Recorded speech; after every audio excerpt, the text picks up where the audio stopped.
We have a concentrated and ultra-pivotal week full of planetary transits. In this week's astrology, there's a new moon in Scorpio, offering us encouragement needed to shed old patterns. Mercury will enter Sagittarius for an extended stint in preparation for its retrograde on November 26. It's an ultra-active week for pre-Shadow Mars retrograde transits, which may encourage us one moment, but also rev up tensions the next. And Mercury plus Venus are forming the most configurations this week, pushing us to work on our dialogue and other relationship issues. The vibes on the graph are exhibiting the complex tones that we have occurring over these next 7 days. Psychic vibes will be back from the previous week, so we're seeing a continuation of that energy, which may lead to moments where we have the ability to have stronger intuition than typical. We're seeing things more vividly. We're experiencing more extrasensory things and maybe really vivid dreams. But also these tones are going to mix in with a bunch of things. It's going to mix in with ambitious tenors, solitude, emotional sensitivity, social energy, romance, along with imagination and confusion. And so with this mix of energies, it may feel like one moment you need to pull back from people, the next minute you're needing a little bit of social exchanges, but also finding ourselves focusing on relationship stuff. And because of this mix, we may feel moody one moment, experience brain fog, but also feel determined to get things done and cleared up. Then from the 31st all the way up till the 3rd, ambitious tones is going to pick up steam. These go-getter vibes is going to be present with mental energy, family and friends, social, good luck, and a smidge of romance. Even with some of the heavier energies that we have going on over the weekend with the Mars-Pluto opposition, we'll still be in the mood to get out, we'll still be in the mood to interact. Overall, we might just feel more fired up than typical and encouraged to take action and just interact with others and really have more momentum than we had at the beginning of the week. So yeah, it's another one of those transformative weeks that we're having here. Let's look at the next bunch of days and see what we can expect.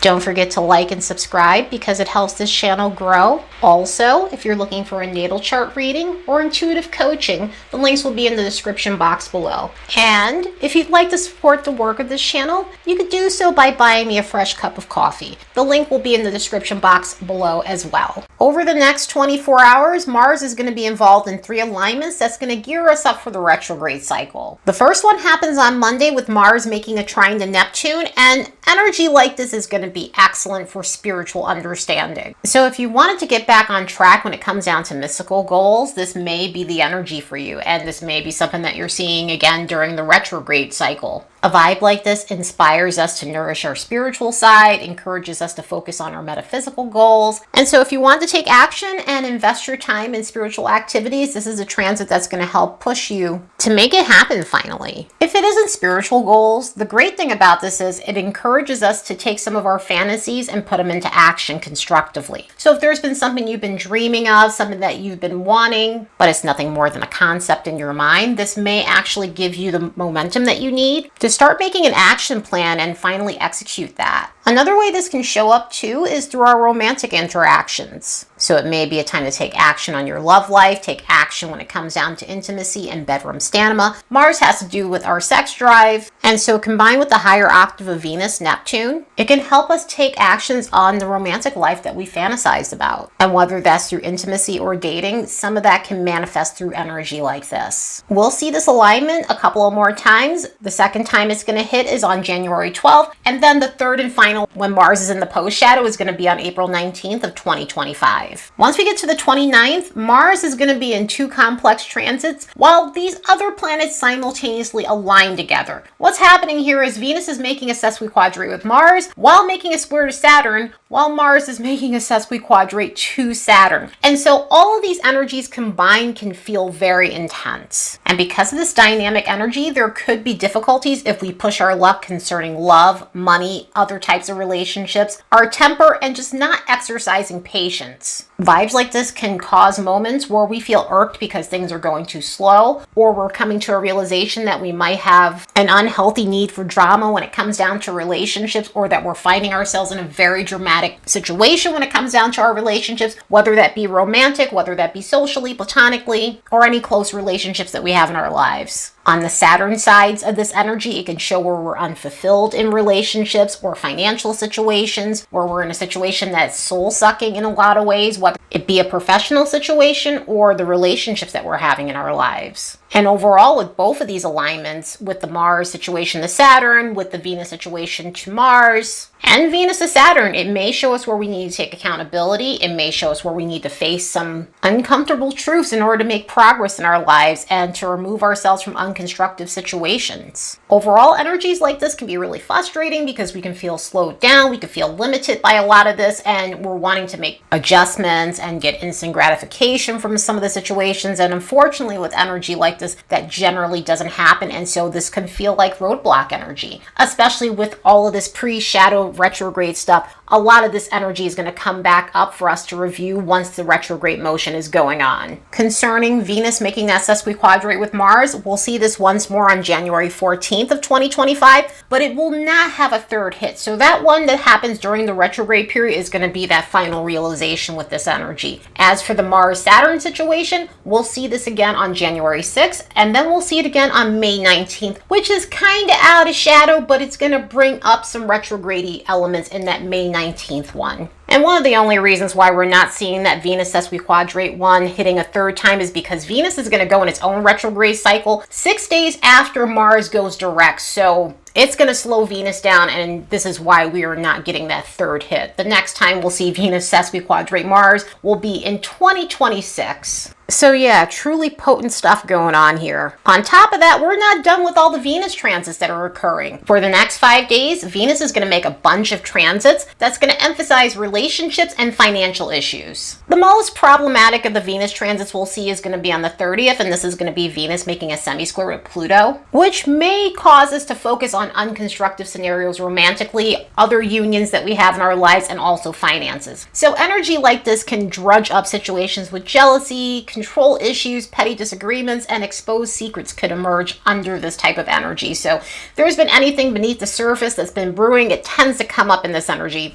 Pluto's going to be very active this week on top of that, so that can drudge up the intensity. It's getting activated by Mars at the end of the week, so anything that might have been underneath the surface or any of these types of issues can emerge, bringing in high levels of discomfort. Once we get to the 3rd, Venus is going to connect with Jupiter and Chiron, and the thing about it is Venus is making a harmonious alignment with Chiron while making a hard alignment with Jupiter. I do air quotes when I say hard alignments with Venus and Jupiter because the hard alignments with Venus and Jupiter aren't as spiky as Venus-Pluto or Venus-Mars or Venus-Saturn. It just tends to rev up excess. But because it's connecting with Chiron, there may be a moment where we're realizing that we need to rein it in and heal any issues with money or relationship patterns, whether that be romantic or platonic. So there may be an event of sorts that gives us that realization that we need to work on these things so we're no longer repeating bad patterns with relationships and finances. Circling back to the 29th, the sun's going to be involved in a few hard alignments this week. We have one on the 29th to Jupiter, but we also have one that's happening at the end of the week going on with the sun and Neptune. And these alignments are of the sesquiquadrate variety, and so they tend to rev up complex things. With the sun-Jupiter situation, it could be a time with situations involving arrogance, involving an illusionary sense of self in terms of just being inflated and being distorted about one's persona. So we could be dealing with a lot of egoic behavior on the 29th. Then once we get to the 4th, the sun is going to make that sesquiquadrate with Neptune, which can lead to a lot of confusion. This is all happening on the day that Mars-Pluto situation is happening too, so it can lead a lot of clouded judgment paired with some of that energy that we're going to get from Mars and Pluto that has a lot to do with some impulsivity and just unconstructive behavior, so we really need to be aware of that. Also, with some of these energies, we may be vacillating from feeling ambitious because of that Mars-Pluto situation, but also drained from the sun making that sesquiquadrate to Neptune. And also for those reasons too, we need to be aware of being realistic and taking a step back and looking at patterns of self-sabotage,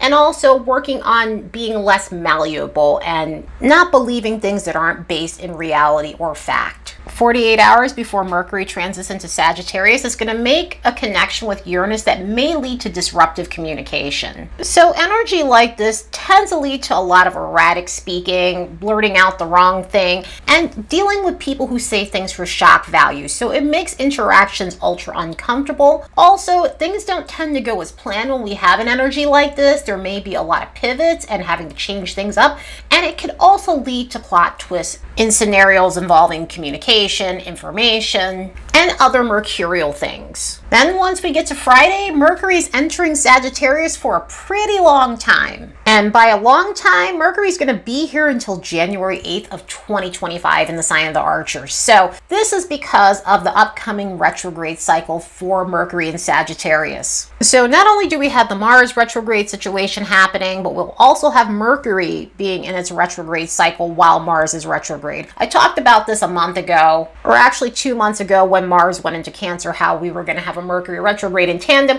We'll actually have a few situations like that once we get to March too, with the Venus retrograde and then Mercury going retrograde again while Venus is retrograde and Mars is in its station. So there's a lot of stuff that's going on that's going to feel potent, and just a period to really take our times and not get ourselves involved in something that might be just unconstructive. Of course, as this period goes along, I'll talk more about it, but Mercury will be going retrograde this month. This planet's going pre-shadow on the 8th of November, so that'll be the time period where we start looking at what might pop up during this retrograde period.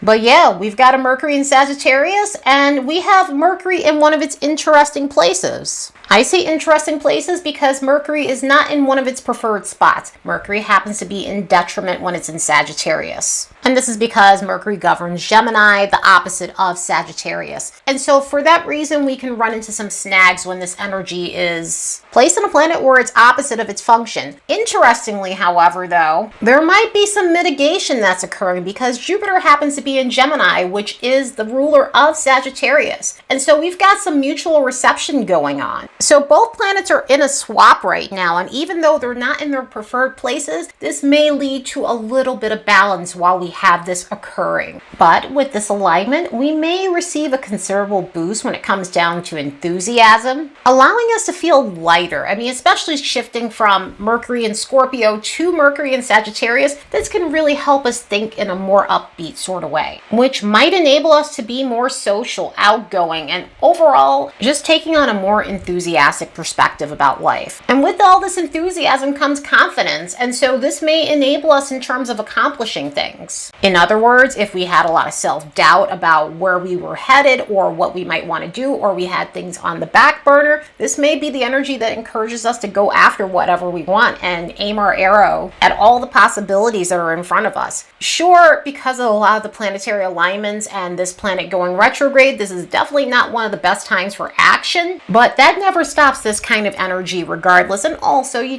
got to live your life, and you have to do what you have to do when you have to do it, despite what's going on with some of these planetary energies. So despite all of the wacky planetary alignments, this may help us pump ourselves up and have a more boundless mindset about everything. Socially, this may enable us in terms of being more outgoing. Energy like this is excellent for opening our minds up in terms of everything that's going on around us and our perspectives. But not only that, it may help us open our minds socially. And so we may enjoy interacting with different types of people with different perspectives, different walks of life, or who have access to information that may not be in our immediate vicinity. And even if it's not information that we're seeking, it could be a period of having cool conversations, jovial conversations, just conversations that have a lot of humor to it, and an overall sense of liveliness. Another thing energy like this could enunciate is the need for stimulation in various different areas. And this goes back to the intellect and perspective thing, but this can be about the things that we do on our own to stimulate ourselves. And so this could be studying languages, writing, art, history, religion, getting connected to our right brain side and getting creative. We might find ourselves getting lost in philosophy, universal truths, and other forms of wisdom, and understanding worldly things. Some of that becomes more pronounced in energy like this.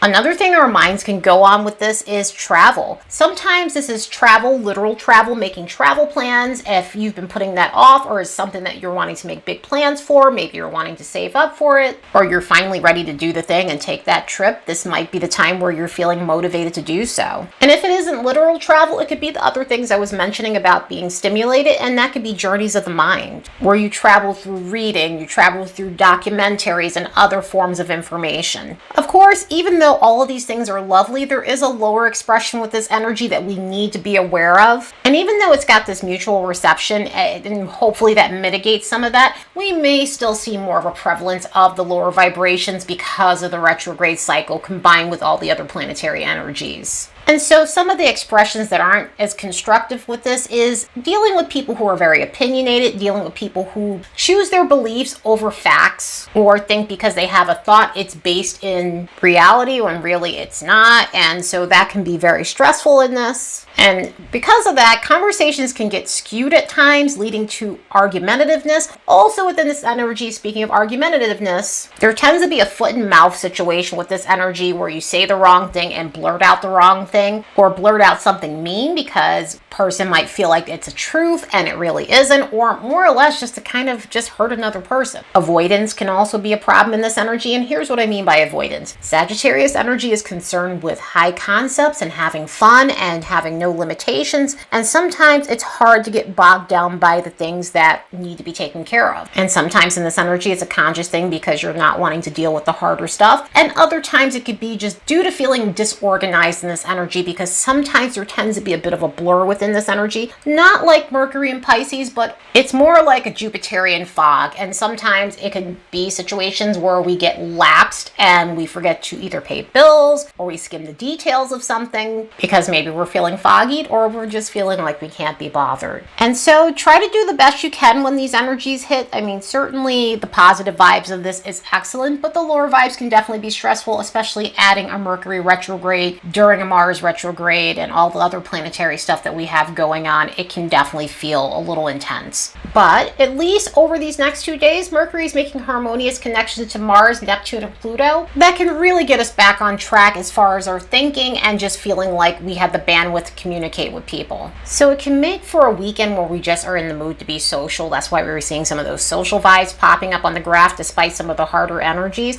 We'll feel like we're able to do so, and we'll feel this urge to be stimulated by intellectual conversation and actually have some of the focus forward despite that situation with the Sun and Neptune going on. Hopefully this might mitigate some of that, because supportive energies like this combined with these 3 planets can really quash the kind of energy that we have going on with that Sun sesquiquadrate Neptune situation. But once we get to the 3rd, we've got that Mars opposed Pluto situation, and we will have that type of energy for quite a bit of time, since of course Mars is going retrograde and Pluto is at the 29th degree of Capricorn, but it will be going forward in Aquarius. Mars is currently in Cancer, but will be going through its pre-shadow phase into Leo, and so this leads to a continuous Mars-Pluto opposition. So generally, when Mars is in its regular format, it would go past that opposition to Pluto, but since it's going to be here for a while in those early degrees of Leo, while Pluto is in the early degrees of Aquarius, we'll be in this energy for quite a bit. And so what this means is we'll be feeling this energy on and off until about the end of April. But at this first connection on the 3rd, it's happening at the 29th degree of the cardinal signs. Mars being at the 29th degree of Cancer and Pluto being at the 29th degree of Capricorn. It's last time being at that 29th degree of Capricorn for another 200 and something years. And so not only are we at this critical degree astrologically, we're dealing with a cycle that's closing out completely. And so this could lead to a sense of urgency. It could be heightened sensitivity, and it could bring up a lot of built up tensions and a ton of unresolved issues. It's a period to shed what no longer works, so that way we can have a fresh start in our new cycle. But it's also a period to take with us some of the lessons that are valuable. And a lot of these things are going to happen collectively, but also individually, depending on how this is aspecting your chart. But it's a time to gain insight on complicated matters, uncover things that were previously obscured, and by obscured, things that have been underneath the surface, things that might have been hidden, or addressing matters that were overlooked. It can also show up as breaking away from bad habits that maybe we were in denial about and we can no longer ignore because they're bubbling over, and so now it's time to clean up that mess. Another way this can manifest is through tension that's been rising to the surface. And so it may reveal to us that we're not managing things the way we should. It could come out in a way that's